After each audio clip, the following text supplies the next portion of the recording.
अस्सलाम वालेकुम एवरीवन। तो हम क्लॉस्ट्रिडियम कर रहे थे। क्लॉस्ट्रिडियम में हम क्लॉस्ट्रिडियम डिफिसिल कर चुके हैं, क्लॉस्ट्रिडियम बॉटुलिज्म कर चुके हैं, अभी हम क्लॉस्ट्रिडियम टेटनी करेंगे। जो क्लॉस्ट्रिडियम टेटनी है ना, उससे आप बहुत ज़्यादा फेमिलियर हैं। आपने ये चीज़ सुनी होगी ना कि फलां बच्चा जब रोड पे खेल रहा था और वो रोड पे खेलते खेलते गिर गया, उसको ज़ख़म हो गया है अब हाथ पे। तो अब हम उसको डॉक्टर के पास लेके जा रहे हैं, हॉस्पिटल लेके जा रहे हैं, ताकि हम उसको टेटनस का इंजेक्शन लगवा दें। तो ये टेटनस का इंजेक्शन क्यों लग रहा है, क्या मसला हो रहा है, वो हम सब कुछ अभी भरेंगे। बेसिकली होता क्या है कि जो रोड होते हैं उसमें बहुत ज़्यादा मिट्टी होती है, और जितने भी जानवर होते हैं, कितने हमारे मुल्क में तो गधागाड़ियाँ चल रही हैं, कुत्ते बिल्लियाँ सब रोड पे इतने खुले में घूम रहे होते हैं। तो वो जो जानवर होते हैं वो रोड पे ऑब्वियसली फीसेस भी कर रहे हैं, यूरिनेट भी कर रहे हैं वहीं पे। तो वो जो रोड की मिट्टी होती है ना, उसमें ये एनिमल फीसेस और सारी चीज़ें मिल जाती हैं, और फिर अल्टीमेटली जो सॉइल होती है उसके अंदर क्लॉस्ट्रिडियम डिफिसिल पैदा हो जाता है। ठीक है। अब एक बंदा है या एक बच्चा है जो रोड पे खेल रहा था, वो गिर गया रोड पे और इसको एक ज़ख़म आ गया है जो कि खुला ज़ख़म है। तो ऑब्वियसली जब इसकी स्किन फटेगी, वहाँ पे एक एंट्री मिल गई ना बैक्टीरिया को बॉडी के अंदर जाने के लिए। तो उस ओपन वुंड के थ्रू वो क्लॉस्ट्रिडियम टेटनी जो कि रोड की सॉइल में मौजूद थी, वो इसके बॉडी के अंदर एंटर हो जाएगी। और जब वो बॉडी के अंदर एंटर हो जाएगी तो वो आगे जाके गाबा और ग्लाइसिन को इनहिबिट करेगी, और जो पेशेंट होगा उसकी बॉडी हाइपर स्पास्टिक हो जाएगी, बहुत ज़्यादा स्पैज़म हो जाएगा उसके मसल्स में। तो ये सारी चीज़ें अभी हम पढ़ेंगे। मेन आपको ये याद रखना है कि जो रोड की मिट्टी होती है उसके अंदर एनिमल फीसेस क्योंकि मिल जाते हैं, तो वहाँ पे क्लॉस्ट्रिडियम टेटनी पैदा हो जाएगी, और फिर थ्रू ओपन वुंड वो क्लॉस्ट्रिडियम टेटनी बॉडी के अंदर एंटर हो जाएगी, और अल्टीमेटली जो पेशेंट होगा उसके मसल्स हाइपर स्पैस्टिक हो जाएंगे। ठीक है, ये चीज़ आपने याद रखनी है। अभी हम वही जो बुकिश बातें होती हैं अभी हम वो डिस्कस करते हैं कि क्लॉस्ट्रिडियम टेटनी आपका ग्राम पॉजिटिव है, ओब्लिगेट एनारोब है, यानी ऑक्सीजन के बगैर ज़्यादा अच्छा ही सर्वाइव करता है, स्पोर फॉर्मिंग है, और ये क्या कराता है, टेटनस कराता है। टेटनस में लॉक जॉ होता है, यानी जो मुंह के मसल्स होते हैं वो बहुत ज़्यादा स्पैज़म कर जाते हैं कि जबड़ा अकड़ जाता है। ठीक है, मैं आपको पिक्चर दिखाती हूँ, आपको देख के ज़्यादा समझ आ जाएगी मैं क्या कह रही हूँ। कहने का मकसद ये है, टेटनस में जिस्म पूरा अकड़ जाता है क्योंकि मसल्स ज़रूरत से ज़्यादा कॉन्ट्रैक्टेड स्टेज में रह जाते हैं। ठीक है।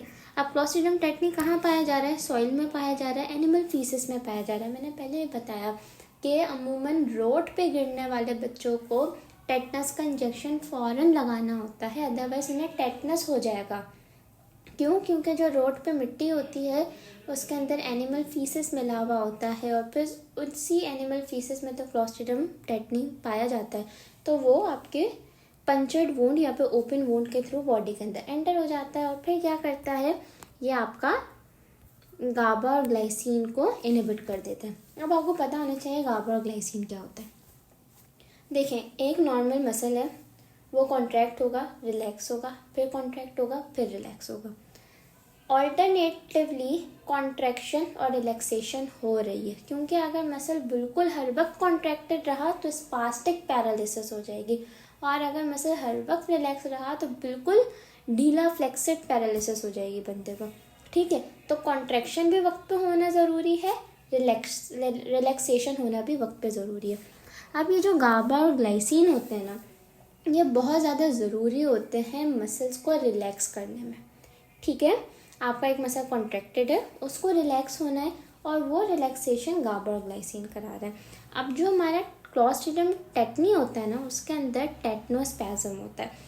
टेटनोस्पैज्मिन एक आपका एक्सोटॉक्सिन होता है which is actually a protease, जो इस गाबा और ग्लाइसिन को रिलीज़ ही नहीं होने देता।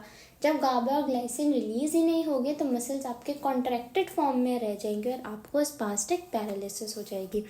और जब आपको स्पास्टिक पैरालिसिस हो जाएगी तो इस तरह की कुछ शक्ल होगी पेशेंट की। आपका अगर लॉक जो होगा तो उसको स्पैज़म ट्रिस्मस बोलते हैं, और अगर आपका पूरी ऐसे हाइपर एक्सटेंडेड लिम्ब और हाइपर एक्सटेंडेड हेड हो गया है तो हम उसको बोलते हैं ओपिस्थोथोनस। ये वाइवा में ऑस्पी में बार बार पूछते हैं कि ओपिस्थोथोनस बता दो क्या होता है। आप स्टूडेंट ऐसा बैठ जाता है कि यार ये क्या, कौन सा अंग्रेज़ी का लफ्ज़ इतना मुश्किल। तो ओपिस्थोथोनस कुछ भी नहीं होता, ये बस हाइपर एक्सटेंडेड लोअर लिम्ब और हाइपर एक्सटेंडेड हेड होता है, जो क्यों हो रहा है, क्लॉस्ट्रिडियम टेक्नी की वजह से। ठीक है, और ये आपकी ऑस्पी में फिगर बार बार आती है। इसके अलावा राइसस सार्डोनिकस भी बहुत ज़्यादा पूछते हैं। ये क्या होता है, ये भी रिजिडिटी होती है। आप देख रहे हैं बिल्कुल मास्क लाइक फेस हो गया, उनके मसल सारे अकड़ गए हैं, वो रिलैक्स ही नहीं हो रहे। क्यों? क्योंकि गाबा और ग्लाइसिन नहीं है। ठीक है, ये आपकी सारी ऑस्पी की पिक्चर्स हैं, आपको आनी चाहिए। यहाँ पे लॉक जो हो रहा है, ट्रिस्मस हो रहा है, इसमें आपके पूरे जो फेस के मसल्स हैं वो सारे स्पैज़म कर चुके हैं, और यहाँ पे ओपिस्थोथोनस हो रहा है। ठीक है, तो यही हमारा टेक्निक के बारे में इम्पॉर्टेंट है। आपको ये वर्ड्स याद होना चाहिए, ट्रिस्मस क्या होता है, राइसस सार्डोनिकस क्या होता है, ओपिस्थोथोनस क्या होता है। ठीक है, ये वर्ड्स आने चाहिए। ये पता होना चाहिए कि टेटनस कौन से न्यूरोट्रांसमीटर्स को इनहिबिट कर रहा है, गाबा और ग्लाइसिन को। और टेटनी कहाँ पे पाई जाती है, यानी क्लॉस्ट्रिडियम टेटनी कहाँ मिलती है आपको, सॉइल में और एनिमल फीसेस में। तो क्लॉस्ट्रिडियम टेक्नी के बारे में ये चीज़ इंपॉर्टेंट थी। अगर आपको कुछ समझ ना आया तो आप पूछ सकते हैं। नेक्स्ट में हम नहीं